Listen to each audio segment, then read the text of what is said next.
Mula sa edukasyon hanggang sa kalusugan ng kanyang mga katribo, taos-puso ang serbisyong walang kapalit para sa taong sasaluduhan natin ng dalawang kamay. Ilang kilometro ang layo ng paaralan at paggamutan sa kinaroroonan ng tribong Dumagat. Kaya naman naisip ni Ernesto Doroteo na magtayo ng paaralan, isang daycare center para sa mga bata. Pagtutulong-tulong namin na pamilya, tapos mga tribo na maisagawa namin yung dapat na makatulong sa aming mga kabataan. Isa ring dumagat si Tatay Erning. Hindi man nakapagtapos ng pag-aaral, alam naman niya kahalagahan ng edukasyon sa mga bata. At tingin ko makatutulong talaga sa mga batang katutubo.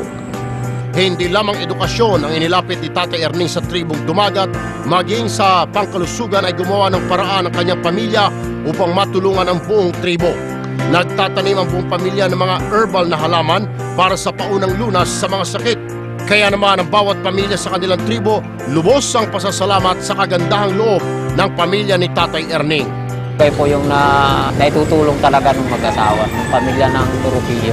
Ano po ang inisip nila, makatulong sila sa kapwa. Kaya dito sa T3, kasama ang buong tribo ng Dumagat, saludo kami sa iyo Ernesto Doroteo at sa pamilya mo. Mabuhay ka!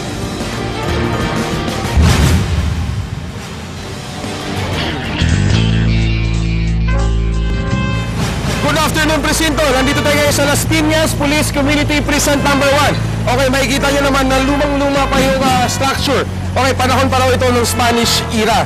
Mababasa nyo dito yung Pajardo Police Station, pero kayo na bahala magbasa pag pumunta kayo dito. Sa harapan nito ay ang famous bamboo organ. Pasok kayo dito. Good afternoon, sir. Parak na parak ang dating natin. Oo nga, sir. Ituro nyo naman kami sa inyong magandang opisina, sir. Dito po yung bamboo organ po. Marami po ang taong nagpupunta po dyan. Ang ganda dito, sir. Pwede pang pagbintahan na. Kita ko nga dito sa Luneta. Ayun, mayon, sir. Nakamaganda. Kita rin yung Boracay dito, no? Ayun, ang buhol, oh. Ganda pala dito, sir. Kita mo yung buong Pilipinas, no? Apo. So, ano bang ginagawa ng ating kapulisan, sir, dito, sir? Sa security natin. Security? Pag-maintain ng peace and order. Ano bang krimen madalas na nirereklamo dito, sir? Away kapitbahay Away lang. kapitbahay lang, gano'n. Nire-responde na namin yung... Pwede mag-date dito, sir? Hindi, pagka yung sinasabay na ng mga tanod natin. Okay, sir. Maraming salamat, sir. Mula dito sa Las Piñas City, Police Community Precinct number 1, kasama natin si Sir Basir at Sir Gilio. At muli, ako po si Jun Sabayton para sa Good Afternoon, Presinto. Oy, sir, may nagtangka na ba magnakaw ng bamboo organ? Wala pa naman po. Pwede ko kunin, sir? Yung bamboo organ? Bukas na natin pag-usapan yung illegal logging kasi mag-overtime na po kami. Pero para naman po sa mga nagnanais tumulong sa mga nasa lantanig sendong, tumatanggap po ng donasyon ng Alagang Kapatid Foundation Incorporated. Pwede po kayong magbigay ng cash donation sa mga bank account na naka-flash sa inyong TV screens. Para naman sa mga nasa abroad, may dollar account po ang Alagang Kapatid Foundation. Makikita po sa inyong screen ang bank account, address at SWIFT code. Maaari po rin kayong magbigay ng mga pagkain, damit, kumot, banig, water containers at mga gamot. Dalhin lang po yan sa News 5 Action Center sa TV5, San Bartolome, Novaliches, Quezon City. Para sa mga katanungan, maaaring tumawag sa hotline 9386393. Taos-puso po kami nagpapasalamat sa mga kapatid nating walang hininging kapalit para tulungan ang mga biktima ng bagyong Sendong. Special mention sa kapatid nating si Mariel Rodriguez sa pagbibigay ng 1 milyong piso sa mga nasa lanta.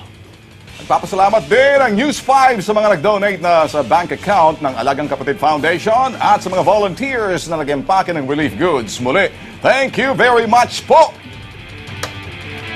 Yan ang 30 minutong aksyon. Ora mismo, magandang hapon at magandang gabi sa inyo. Salamat sa inyong pagtitiwala. Ben Tulfo! Ako naman po, Sir Erwin Tulfo, para sa inyong mga reklamo, tumawag lamang po sa T3 hotline 0918-933-T3T3 o 0918-983-8383. Hanggang bukas mga kapatid, ito ang Padera Serbisyo Publiko T3.